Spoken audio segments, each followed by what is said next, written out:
Okay, if you notice, if you have to buy a tablet, most people don't think twice and just recommend Just get an iPad. But if you go on Amazon and search for tablets, there's a whole list of tablets. There's so many options. But why is that? And every year, many Android tablets launch. And this year, we have a flagship tablet, OnePlus Pad 4. You get it with a massive 144Hz display, 8 speakers, latest flagship 8 Elite Gen 5 processor, bigger battery. Like on paper, it seems pretty good, right? Right? But what's the truth? Because if you see the Geekbench scores of my daily driver laptop and this Pad 4, the Pad 4 scores higher. So the real question is, are Android tablets powerful enough to actually replace a laptop? To find that out, I use the Pad 4 instead of my laptop as my main device for both work and entertainment for the next 7 days.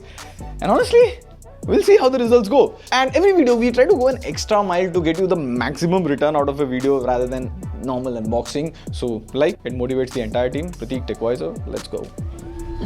So day 0 it is, and opening the box, it had pretty much everything inside I needed to get started with. Also, setting up the tablet was super easy. Like, it just felt like setting up another Android phone. And OnePlus talks a lot about multitasking here. So while setting up the tablet itself, I ended up installing 4 games simultaneously, and surprisingly, the Pad 4 handled all of that pretty smoothly. Also, the display first impressions looked sharp and bright, but let's see how it goes further. So this is day 1, and the very first thing I noticed after switching to the OnePlus Pad 4 is how easy it felt to carry around. Like, I could just pick it up with one hand and move around easily. So whether I was sitting on the couch, working from the dining table, or just lying on the bed watching videos, using this felt much more relaxed. And I'm comparing this to a laptop. And you can also argue that you can carry a laptop around too. But you see, with the Pad 4, it's much slimmer than a normal laptop. It never felt bulky while carrying around, and I ended up watching a lot more content. Honestly, watching movies and videos on the Pad 4is so good. The Pad 4 comes with a massive 13.2-inch display with up to 144Hz refresh rate. And not just watching content, even scrolling through websites, switching between apps, or even browsing, it felt instantly much smoother on the Pad 4 because I'm coming from a 60Hz laptop. The Pad 4 display just looks much better. Plus, it also supports Dolby Vision and HDR on Netflix. So watching content experience was just miles apart. And it's not just the display. Even the sound quality is much better on the Pad 4. Like, just listen to this.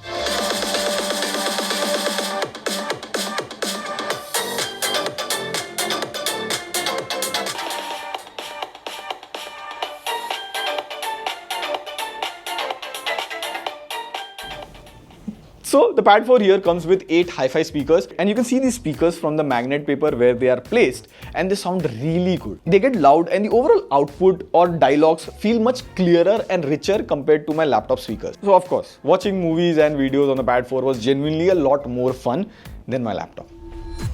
Now, by the 3rd day, I started using the Pad 4 properly as my main work machine, and almost all the apps that I normally use on my Windows laptop were available on ARM as well, like Google Docs, Slack, Canva, and all of that. You get it directly from Google Play Store. So whether writing scripts on Google Docs or doing research for videos on Google Chrome, replying to Slack messages, everything felt pretty normal here. Now, what helped here is, this comes with the flagship Snapdragon 8 Elite Gen 5 processor. You get LPDDR5X RAM, UFS 4.1 storage. Now, I even compared it with my Windows laptop, which comes with Snapdragon X processor. So we ran Geekbench on both the machines, and surprisingly, the Pad 4 actually performed better here in single core performance, and even in multi-core, both were performing almost equally. So in terms of benchmarks, they were pretty neck to neck. And in real life, I did a small test. I ran a command to open 100 tabs in Google Chrome on the Pad 4. So the Pad 4 was able to handle that without any issue, like no crashes, nothing, all tabs loaded perfectly.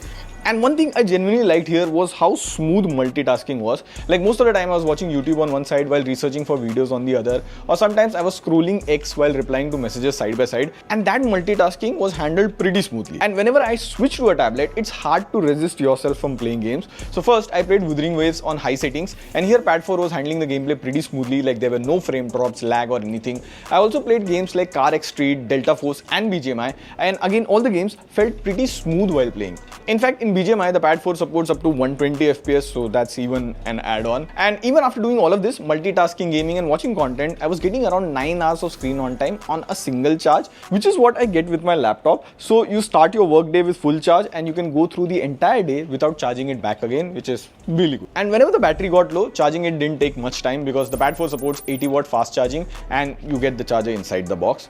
One small thing to note here is, it comes with a faster USB 3 Gen port. So if I connect a dongle for data transfer transfer, mouse. So speeds get split between multiple ports, but still I got much better data transfer speeds, and you can even connect this to an external monitor if you fancy that. Now, by the 5th day, one thing I realized was I had stopped using pen and paper completely. Instead, I started using the Stylo Pro much more with the Pad 4. Also, as of making this video, the Stylo Pro was actually coming free with the Pad 4 if you buy it from official OnePlus website. So do check once before you buy if the offer is still available for you or not. Now, there are a few things that I genuinely liked about the stylus. First, it comes with two different tips. One is for writing and the other one is for drawing. And while using the writing tip, you actually get this slight friction while writing. Like, it genuinely feels much closer to writing on paper just because of that friction feel. In fact, you can even hear that small pencil-like sound here. Listen to this. Not sure how much you can hear on the camera, but now when I switch to the drawing tip, the friction has reduced quite a lot, so drawing and sketching feels much more smoother. Another thing I really liked here is the squeeze gesture. So if you squeeze the stylus like this, it quickly opens these shortcut options. Like, you can instantly capture a specific area, quickly take notes, or do small things like that. Also, the palm rejection here works properly. So even while writing, if I'm placing my palm on the display, I never had accidental touches or anything like that. And the stylus itself charges wirelessly. You just have to attach it here on the side of the tablet. Apart from that, the cameras here are also pretty good. The Pad 4 comes with a 8 megapixel front camera and a 13 megapixel rear camera. And for things like video calls or scanning documents, they get the job done properly. I even compared the front camera with my laptop's webcam as well, and the output on the Pad 4 looks much better. I mean, it's not even comparison. Windows webcam is really bad.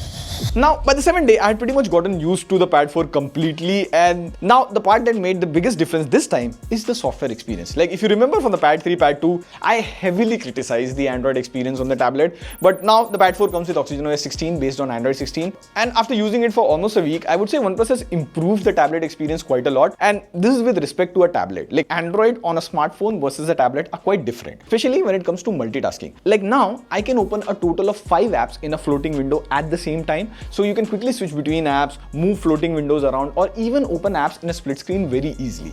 This is something that you usually do on a laptop or on a bigger screen. Now, there are also small gestures where you can simply swipe like this and the app instantly opens in a floating window. Then if I do this gesture, the app goes from full screen mode to a floating window. Now, I was relying on these gestures because the tablet has a touchscreen, but my laptop doesn't have a touchscreen. And small things and these small gestures make that multitasking feel much more smoother. Not just that, the Pad 4 also comes with some really useful AI features. Like, there's one feature that I actually use daily. I can quickly summarize any article with just a single click. And then the tablet also comes with Mindspace. So let's say I'm checking details for a movie ticket. I just swipe up my 3 fingers. The AI automatically analyzes the context on the screen and gives me a pop-up to quickly add the event to my calendar. Then there is AI Recorder as well that generates transcripts of the recording. And what's also improved this year from the last time are the ecosystem features, because why should Apple have all the fun, right? If you have a OnePlus, Oppo or Realme phone, you can connect it to the tablet. Now I can use my phone from the tablet. Not just this, I can use the Pad 4 as a secondary display with my laptop. And this is such a thoughtful feature. Next, I can quickly share files between both devices. Now, all of these features that I told you, these not just only work with Android devices, but it also works with Apple devices. You just need to install the O+ Connect app for that. And again, while all of this is good, there are still quite a few things that need to be improved. Like, some Android apps still don't properly feel optimized for the tablet. For example, in apps like Slack or Google Docs, if I press Shift+Enter, it creates a new line properly. But in apps like WhatsApp, doing the same thing just instantly sends the messages. So it's not used to keyboard input. Small thing, but when you use it every day, these things do annoy you slightly. Also, I use Photoshop quite a lot for making thumbnails, but the Photoshop app on the Pad 4 still feels quite different compared to the full desktop version on my laptop. So for serious thumbnail editing, I still had to switch back to my laptop sometime. But overall, here's what I understood. See, the OxygenOS experience here was very smooth. There were no bugs, no lags at all in my usage. And going forward, if Windows completely switches to ARM laptops, automatically the app support for tablets will get much better, because tablets are also based on ARM, phones are based on ARM, and if Windows is based on ARM, apps get better. Now with that, I'll move on to the conclusion. So after using the Pad 4 for 7 days, here's what I feel. Android tablets have improved quite a lot, and the Pad 4 is probably one of the best examples of that. So if you want a proper flagship Android tablet right now, which can handle things like gaming, multitasking, and even became your work and entertainment device, then the Pad 4 is easily one of the best options available. And for people who use web-only, generic use cases, this can in fact even replace a laptop in day-to-day usage. But for more professional or specific use cases, it won't cut it. Like in my case, for making thumbnails, I had to open my laptop. There is Photopea on web, which I can use on the OnePlus tablet, but Photoshop is still better. And I'm used to that desktop workflow. Apart from that, my whole experience with the Pad 4 was much better than I expected. And I have used Pad 1, Pad 2, Pad 3. The videos are there and I've heavily criticized them. So you can check those out. On that note, this is signing off. See you in the next video. Pew pew.